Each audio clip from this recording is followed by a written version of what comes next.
Hey Bean! It is almost October, the beginning of tea time, candles, spooky season and Inktober! I decided to take part in the Inktober challenge this year and want to invite you to join in and follow my process. Inktober needs some preparation and a very important part of it is the research. What place is better for finding inspiration and references for artworks than Pinterest? Exactly none! I typed in some keywords for each Inktober prompt and scrolled through the endless flood of pictures on this website. I created a separate board for this challenge, which I can highly recommend, so that you can find all the inspirational posts again later.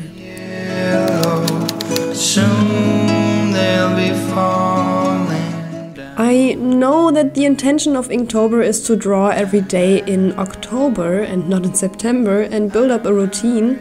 However, I already know that on some days in October I won't have enough time to make the great effort of first researching, then sketching and then inking the pieces. That's why I already sketched out small initial ideas for every prompt that I can use as a guide later.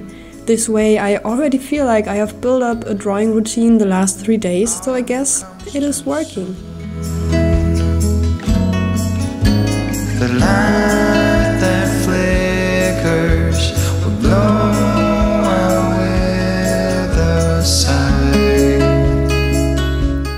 I want to incorporate multiple spooky creatures in my drawings and dedicate my Inktober challenge to character designs in general. I also think of a short background story of each character to give the pieces more depth. I still tried not to focus on the details of the pieces so much when sketching, but rather on the overall ideas and possibilities to design a character for each prompt.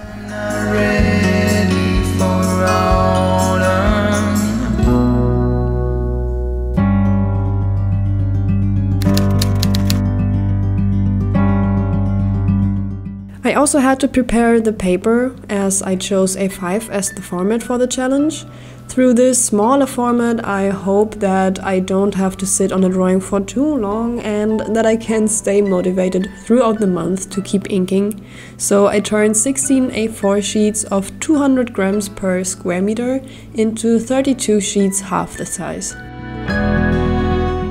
Other materials I will use are mechanical pencils of different strengths for sketching and maybe also a colored pencil because I think it always looks very good together with ink.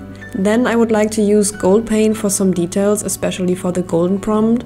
I also want to try traditional inking, which is why I have an ink pen with different tips. However, I haven't had much success working with it so far, so we will have to see how that works.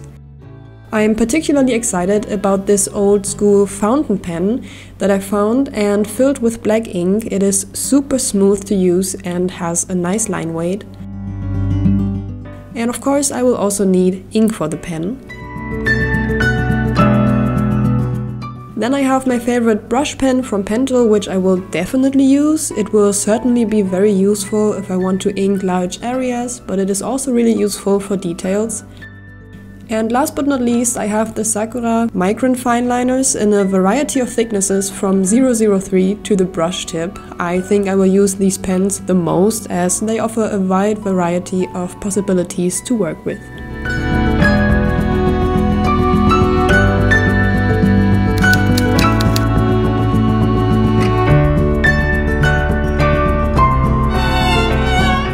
Since I still have a few days left until October, I will continue to clean up some sketches and put them on the A5 sheets already, so that the challenge is not so stressful.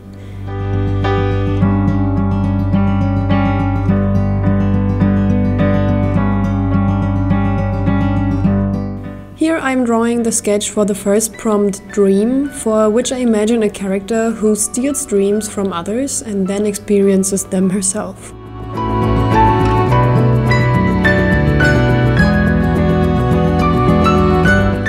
I am looking forward to showing you my Inktober drawings and I am very excited to see whether I will make it through the entire month. So far I have never gotten further than 10 days. But what about you? Are you taking part in the Inktober challenge this year? And if so, have you already prepared something for it or do you prefer to jump in spontaneously? I definitely feel like using ink and pen now, but that's probably something for another video.